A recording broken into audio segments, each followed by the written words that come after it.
dire qu'ils ne mènent pas la vie dure, qu'ils ne manquent de rien pour combler leur faim. À quoi bon vouloir voler de ses propres ailes?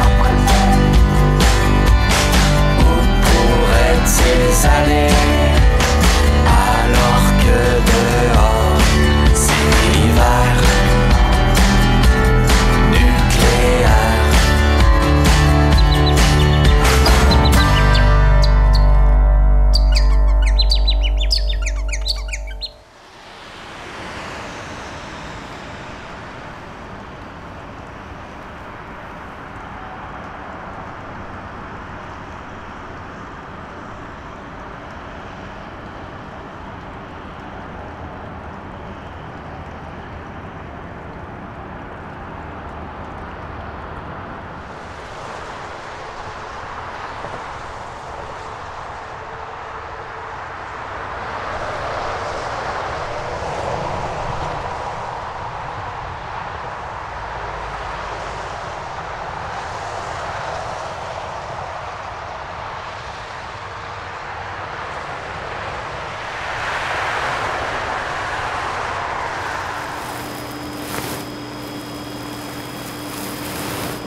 Bonjour, je m'appelle Patrick, copropriétaire brasseur de microbrasserie Trois-Lacs, située ici à Vaudreuil.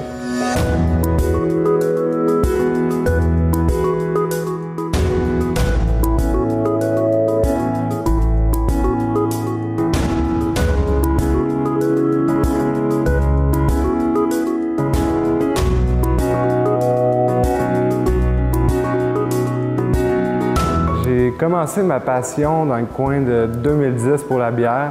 Je suis allé à Chambly et j'ai goûté des bières stout fortes qui m'ont fait découvrir un nouveau goût à la bière. Puis je me suis dit que moi aussi, je pense que je pouvais essayer d'en faire. Puis tranquillement, pas vite, j'ai fait mes recherches.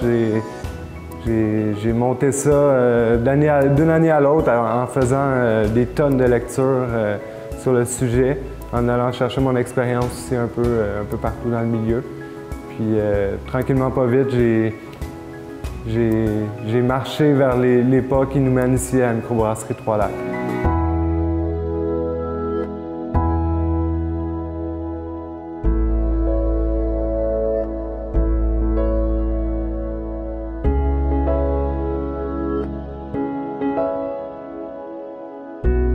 Le projet microbrasserie Trois-Lacs a débuté avec une rencontre avec mes partenaires qui nous ont menés à monter le projet depuis à peu près 1 an et demi. On est tous nouveaux, on ne se connaissait pas. En fait, eux se connaissaient, m'ont approché pour partir ce projet-là. Donc, c'était réel, mais on ne sait jamais. On ne sait jamais qu'est-ce qui va se passer, c'est du nouveau monde. Est-ce que la dynamique va être bonne pour pouvoir, c'est quand même un gros projet, puis se lancer en affaires avec des gens qu'on ne connaît pas. Finalement, on a appris à se connaître, puis plus ou moins 1 an et demi plus tard, on met à terme ça. C'est quand même beaucoup de temps, mais monter un projet comme ça, il y a plusieurs obstacles. Puis c'est un beau projet qu'on va finalement mettre à terme.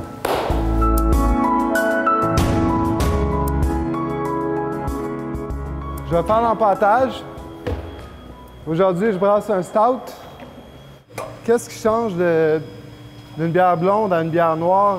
C'est la composition du grain, de la céréale qui va donner au final le sucre, qui va donner l'alcool dans la bière.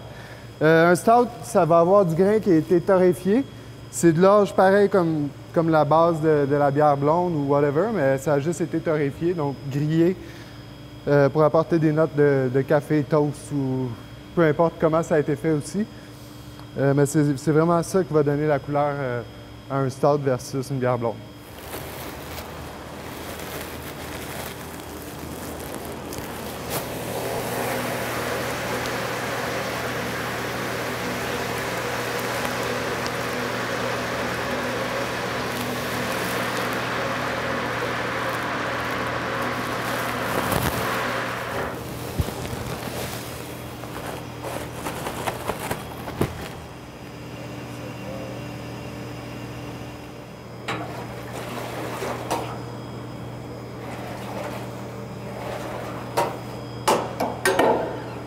Notre ambition pour la première année, c'est de commencer à faire de la bouteille distribution. On a un petit pub ici pour venir goûter les bières. On a 10 lignes en arrière qui vont être remplies sous peu. On commence avec 4, donc on va... Oui, notre but, c'est de s'amuser aussi avec des nouveautés, puis tranquillement, pas vite, s'implanter dans notre région, puis essayer de participer aussi, participatif avec les entreprises qui veulent bien. Donc, on est 4, donc on est quand même répartis dans le coin. Moi, je viens de Châteauguay. Avec la Nouvelle 30, c'est super facile. Aller travailler à Montréal, ça ne m'intéresse pas. Sinon, 2 de nos partenaires viennent de l'île Perrot, qui n'est pas très loin aussi, puis un de Laval. Donc, on s'est comme trouvé un coin qui nous permettait d'être bien situé puis en harmonie avec tout le monde pour le transport. Là. Alors, je m'appelle Sylviane, je suis une des 4 propriétaires de la microbrasserie. Je m'occupe particulièrement du développement des affaires et du salon de dégustation. Alors, j'ai été 20 ans de carrière dans le domaine de la vente. Donc, je connais très bien le territoire ici pour y avoir travaillé pendant 20 ans. C'est une place que j'aime beaucoup, Vaudreuil. Je reste tout près aussi avec mon conjoint qui est aussi propriétaire. Et je côtoyais les gens que des propriétaires de PME. Donc, c'est des gens qui sont passionnés, différents domaines d'activité. Alors, ça a donné le goût d'être en affaires. C'est pas notre première entreprise, moi et Michel et moi. On a une garderie aussi à Terrebonne. Donc là, c'est complètement différent, mais Michel avait une passion pour fabriquer la bière. Donc, à un moment donné, ça a parti dans le sous-sol, puis à un moment donné, il a dit « OK, on devrait se partir une microbrasserie. » Puis de fil en aiguille, ça a parti comme ça. Donc, maintenant, bien, on est là, dans son projet qu'il avait. Je l'ai suivi comme ça. Ça fait 23 ans qu'on est ensemble, puis je l'ai tout le temps suivi, fait que je savais que ça fonctionnait.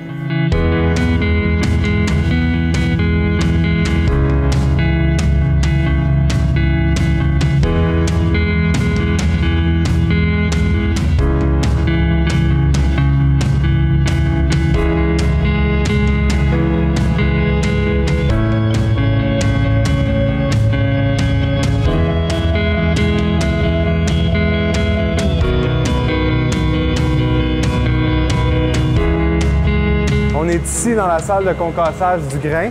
Le grain, en fait, il vient entier. On le concasse pour avoir accès à l'amidon dans le grain. Donc, j'ai une belle panoplie de 12 sacs à concasser. J'y vais de ce pas. Ça, ces petits sacs-là sont toujours difficiles à ouvrir, surtout quand il y a une caméra qui te filme. Non, ça va pas si mal. Le grain d'orge qui va être concassé.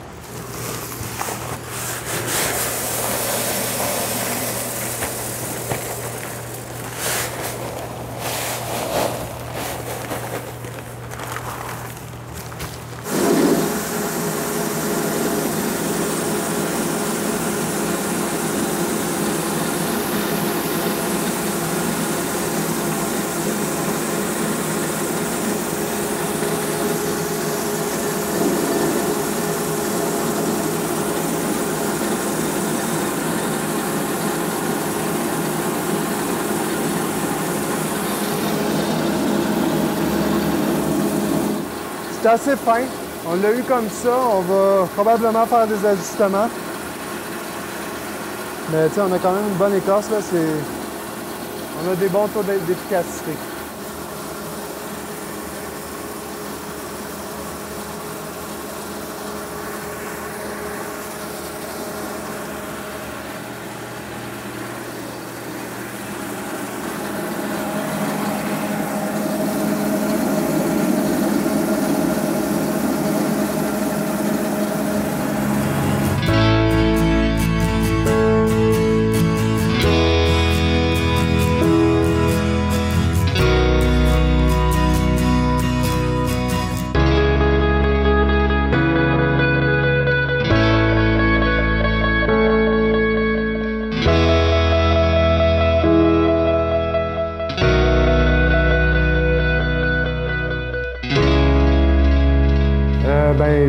Tu sais, on apprend on apprend à brasser ou on apprend à brasser maintenant au cégep, quoi que ce soit.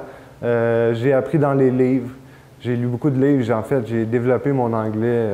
Il n'y a pas beaucoup de livres des techniques de brassage en français. Donc, les livres, beaucoup de livres, 20-30 livres, je pense que j'ai lu sur le sujet. Petite formation. Sinon, oui, côté pratique m'a appris plus que n'importe quelle formation. Travailler dans le domaine. Là. Puis avoir un bon formateur aussi, là, ça aide beaucoup à ce niveau-là. On commence avec 4 bières en distribution. Une blonde classique, une rousse irlandaise classique aussi pour s'implanter là. Puis aussi apprendre notre système de brassage comme il faut avec une bière pas trop difficile. On a des bières houblonnées aussi qui sont des gros jus, là, New England IPA, puis une PLL de seigle. Tranquillement, pas vite. Là, on a déjà un stout en production qui s'en vient. Une Gose, je ne sais pas comment, bien sûr, salée. C'est ça. Je ne sais pas quand on va la mettre en ligne, mais ça s'en vient, probablement avant Noël. Bon, fait que là, ma bière est finie, elle est prête. Prête à être gazée, en fait, je l'envoie en cuve de conditionnement. Je vais enlever les levures qui sont décantées dans le fond de la cuve pour que la bière claire soit transférée. Je ne veux pas transférer de levure, un paquet de levure.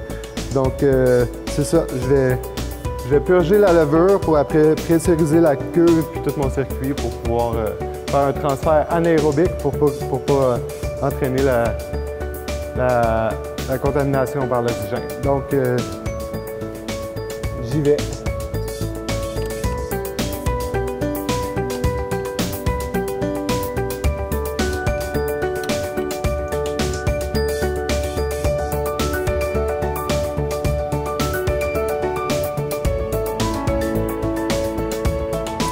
J'ai toujours aimé ça quand j'étais jeune, jouer dans la boîte. Bon, ben les levures sont bien pris là.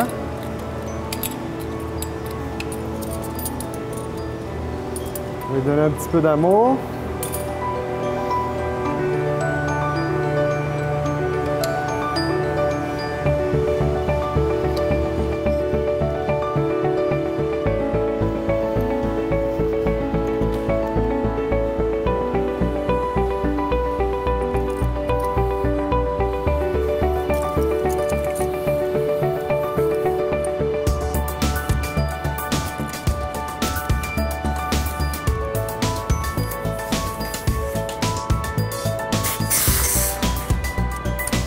Fait que pendant que je voulais pousser avec du CO2 pour pouvoir pousser la levure, ben elle a fini par y aller.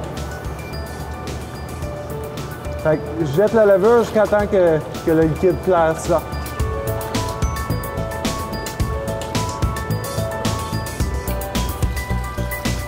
Et voilà.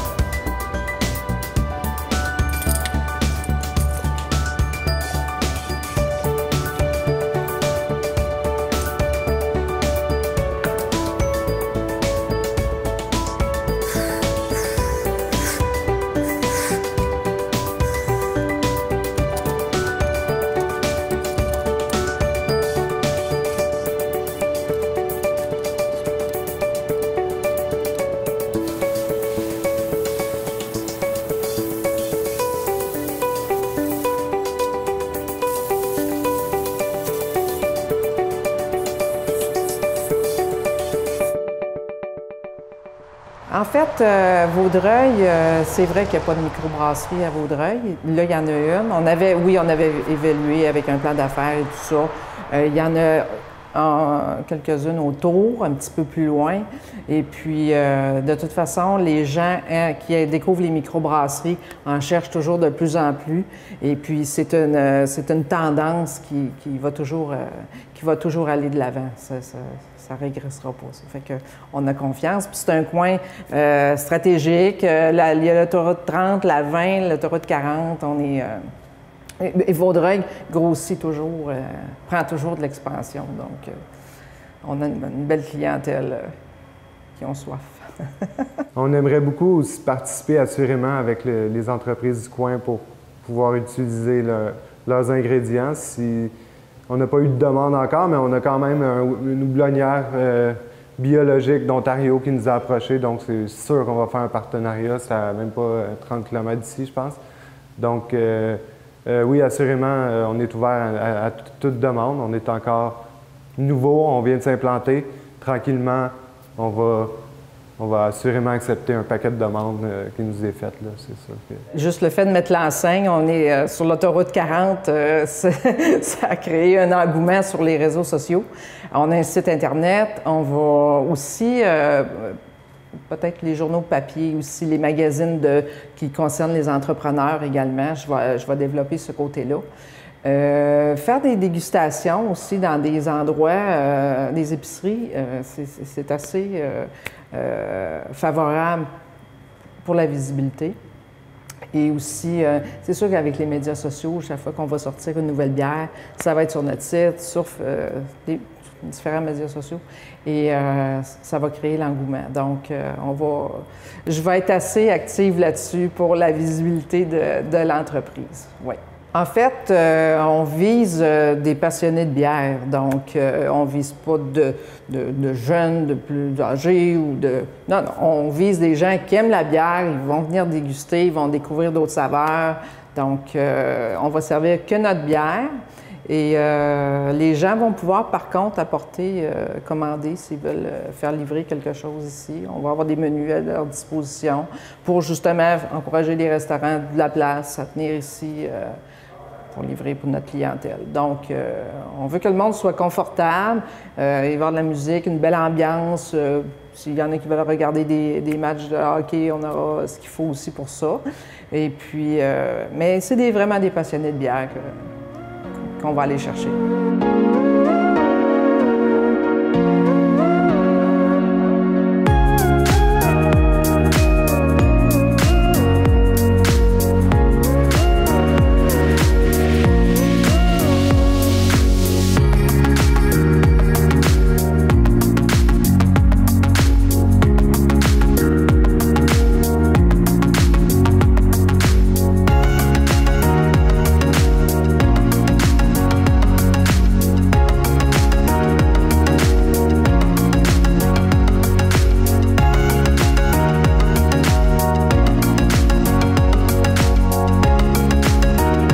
Les étapes de production d'une bière sont, en gros, là, c'est l'empâtage. En fait, on fait notre mousse sucrée qu'on va transférer à l'ébullition.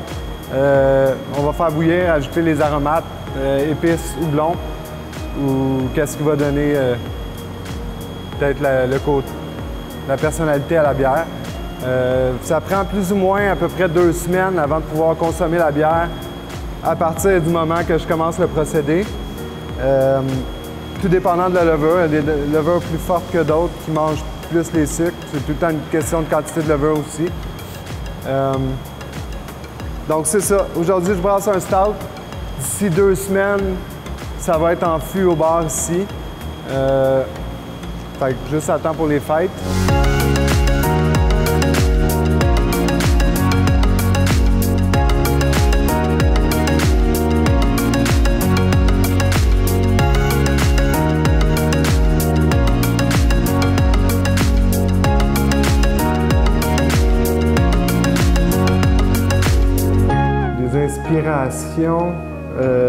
Plus des inspirations de styles de bière pourraient m'avoir inspiré dans différents styles, mais à dire qu'une microbrasserie m'a inspiré, non, je pense pas.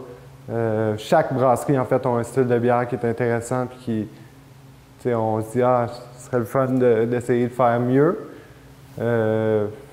Ou pas seulement de faire mieux, mais juste de faire une bière comme ça parce qu'on aime ça, parce qu'on veut en faire profiter. On est quand même, le Québec, c'est grand. Il y en a de plus en plus un peu partout au Québec. C'est bien de... Chaque région a son petit pub de quartier, puis on peut arriver à faire goûter la bière partout. Il y a toujours des gens qui sont ouverts à ça. Au niveau de mes influences, j'aime beaucoup les bières houblonnées, personnellement.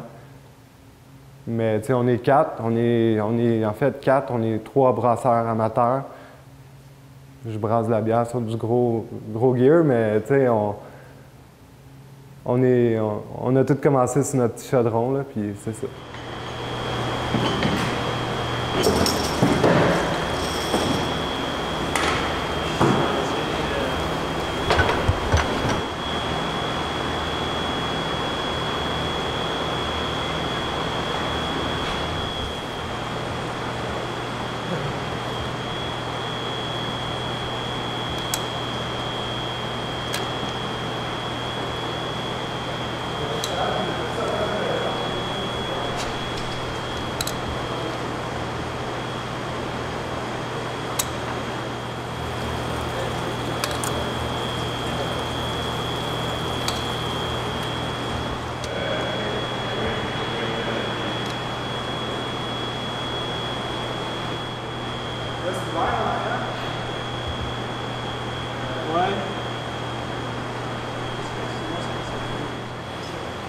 En fait, les points de distribution qu'on va avoir, ça sera les épiceries, les dépanneurs, les restaurants, les bars, les pubs.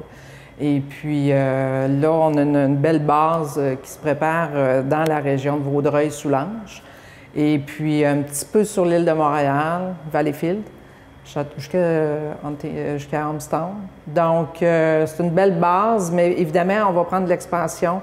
Donc, oui, on n'aura pas le choix d'avoir un distributeur pour se rendre jusqu'à cette île, la Gaspésie, couvrir le Québec, finalement. Je pense que ce qui a créé l'engouement, c'est que ça a pris des passionnés de bière qui ont fait des saveurs qu'ils ne retrouvaient pas en épicerie à ce moment-là ou dans les gros brasseurs. Puis là, ça s'est découvert, puis de fil en aiguille, bien, tu fais découvrir ça à ton ami, ton voisin, un membre de ta famille et tout ça. Ça s'est mis à grossir comme ça. Oui, il y en a plusieurs microbrasseries, mais je pense qu'il y a de la place pour tout le monde. Chacun ajoute ses saveurs, donc c'est pas de la concurrence, c'est vraiment, on est tout le monde ensemble, puis le soleil brille pour tout le monde. Fait que il y a de la place pour tout le monde, puis pour tous les goûts aussi également. Je vais prendre je vais le laisser pour la rousse. Je vais prendre le TAP 9.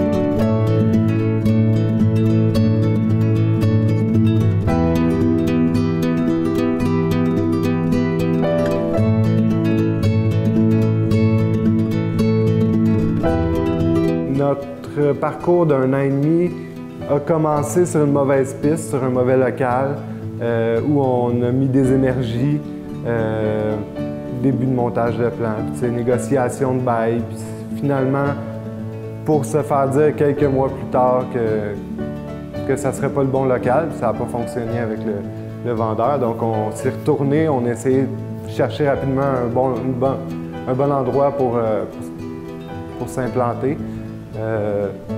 C'est pour ça un peu le délai assez long, mais sinon, oui, un paquet de demandes de permis, que ce soit à la ville, permis des alcools à RACJ, permis de transformation, permis, plan d'ingénierie, plan d'architecte, plan mécanique. C'est ça, il y a eu beaucoup de travail. Aussi les équipements qui est un gros montage.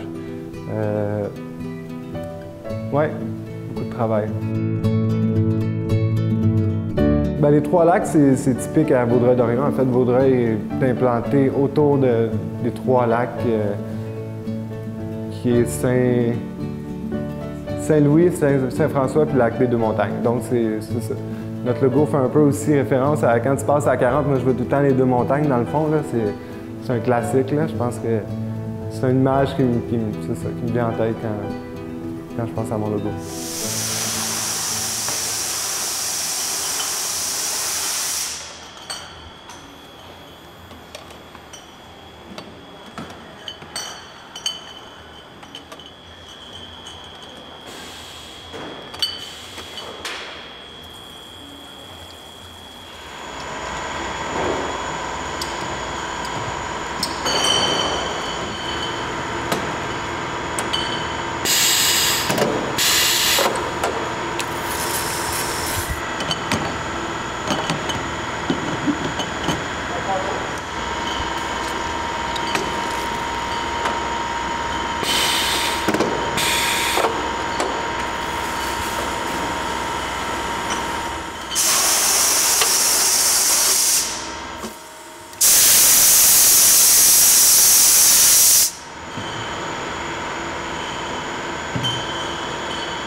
Test de goût.